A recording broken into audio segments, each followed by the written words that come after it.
जी मौजूद नाजरीन, आपका अपना साजिद यज़दानी आपका फिल्मी प्रोग्राम लेकर हाजिर है। तो जैसा कि आपको पता है कि पाकिस्तान फिल्मी सनत गुज़श्ता कई बरसों से बहरान का शिकार है और ये बहरान दिन ब दिन गहरा होता चला जा रहा है।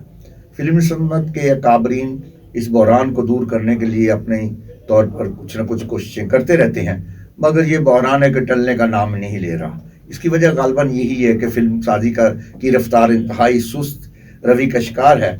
इस वजह से फिल्म साज अपनी फिल्मी सनत की तरफ राग़ब नहीं हो रहे। जब फिल्मी सनत के फिल्म साजी फिल्मी सनत की तरफ राग़ब नहीं होंगे तो फिल्म बीन बला सलमों की तरफ क्यों आएंगे।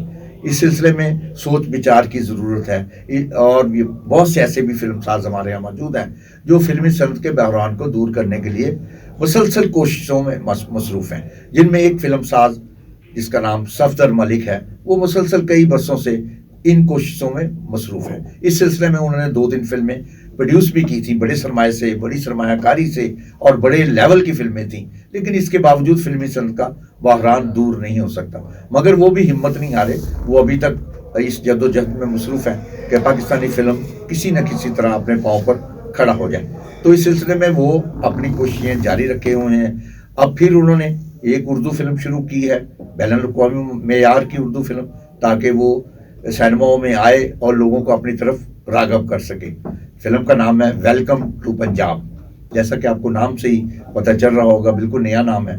इसी अंदाज से फिल्म भी नई होगी, जिसके लिए उन्होंने हदायतकारी के लिए शहजाद रफ़ीक का इंतखाब किया। शहजाद रफ़ीक माजी में बहुत अच्छी फिल्में प्रोड्यूस कर चुके हैं, जैसा कि घूंघट है, निकाह है, रुखसती है, ये मोहब्बतें सच्चियाँ वगैरह कई फिल्में बना चुके हैं। बड़े अच्छे लेवल के डायरेक्टर हैं और उनसे उम्मीद की जा सकती है कि वो एक आला मेयार की फिल्म पेश करेंगे। तो इसीलिए शायद सफदर मलिक साहब ने इस दफ़ा उनका इंतखाब किया है और हम देखने में यही आया कि शहजाद रफ़ीक इस फिल्म को नहायत तेज़ी के साथ मुकम्मल कर रहे हैं। उन्होंने इस फिल्म में जिस कास्ट का इंतखाब किया है, उसी से आपको अंदाज़ा हो जाएगा कि वो एक आला पैमाने की फ़िल्म है, जिसमें जावेद शेख हैं, माजी की हीरोइन जो मुमताज़ बेगम है, बहुत अरसे के बाद आपको स्क्रीन पर नज़र आएंगी। इसके अलावा आप देख लें साजिद हसन हैं, मुस्तफ़ा कुरैशी हैं और फिल्म के जो बुशरा अंसारी जो टीवी की मायनाज अदाकारा हैं, वो फिल्म में आपको नज़र आएंगी। नई जोड़ी को वो मुतारफ़ करा रहे हैं, जैसे कि उन्होंने पहले भी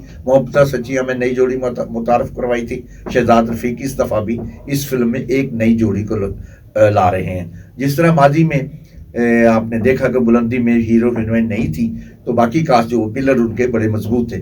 इसी तरह शहजाद रफ़ीक ने भी अपनी फिल्म में कोशिश की है कि उनके आसपास जो हीरो हीरोइन है, उनके आसपास के किरदार नहायत मजबूत हों और बड़े अदाकार हों।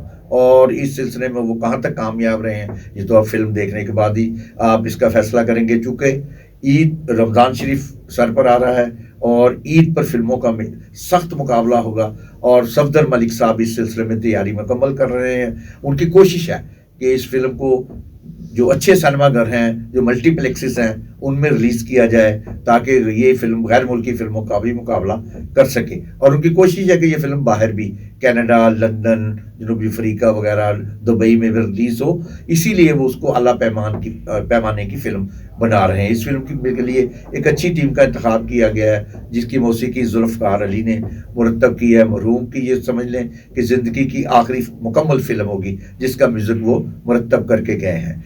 तो ये फिल्म भी म्यूज़िक के हवाले से भी एक शानदार कोशिश होगी। डायरेक्शन चूँकि आपको जैसा कि बताया कि शहजाद रफ़ीक दे रहे हैं, तो शहजाद रफ़ीक का भी ग्राफ हमेशा कामयाबी का रहा है और उन्होंने हमेशा मुतासिरकुन फिल्में दी हैं। तो सफदर मलिक से भी लोगों को यही उम्मीद है, चूँकि माजी में वो सफदर खान के इश्तराक से फिल्में बनाते रहे। सफदर खान के इंतकाल के बाद उन्होंने अब अलग से प्रोडक्शन शुरू कर दी है और वो अपने अलग से प्रोडक्शन हाउस SS प्रोडक्शन के नाम से फिल्म साजी का अदारा उन्होंने एवन स्टूडियो में कायम किया है और वे मज़ीद आला पैमाने की फिल्में बनाने का इरादा रखते हैं। हम समझते हैं कि ईद पर जो मुकाबला होगा उसमें अच्छी और म्यारी फिल्म होगी और ईद की फिल्मों के बाद पाकिस्तानी सिनेमा का बहरान दूर होगा और हमें वेलकम टू पंजाब से उम्मीदें हैं कि वो कामयाबी हासिल करेगी और आला पैमाने की फिल्म साबित होगी। बहुत शुक्रिया।